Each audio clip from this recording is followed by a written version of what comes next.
לייצר שותף טכנולוגי חזק לחברות ועסקים, על בסיס הרעיון שאנחנו באים לייעל עסקים וחברות באמצעות AI. אנחנו לוקחים את כל האופרציה המייגעת של העסק, את כל המשימות שאנחנו חייבים לבצע, אבל לא באמת חייבים להפעיל את המוח ואת השכל בשביל לבצע אותם, וגם פעולות מורכבות יותר.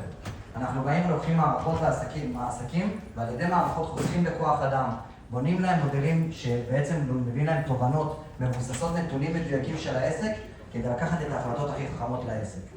לקחנו בעצם כל אחד מהשותפים שלנו, חזק אחד בתחומו, יש לנו את תומר שהוא ארכיטקט תוכנה, דוקטור אדריאן פז שהוא היועץ העסקי שלנו, יש לנו את אסף מצא בכל עולם הרגולציה, שזה עריכת דין וראיית חשבון, אני אישית מנהל קשרי לקוחות ומכירות, אני הפנים של החברה בהם תתקלו בפעם הראשונה בכניסה אלינו, ובעזרת השם עד הרגע שנתקדם למוצרים ולהתפתחויות בעתיד ביחד.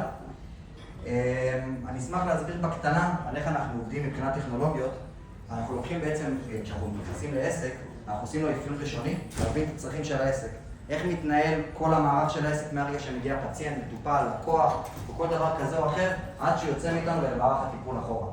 ולפי זה נותנים לו מענה על ידי מערכות בינה מלאכותית כדי לטפל בעסק שלו. אני אשמח שתומר יסביר לנו איך זה עובד.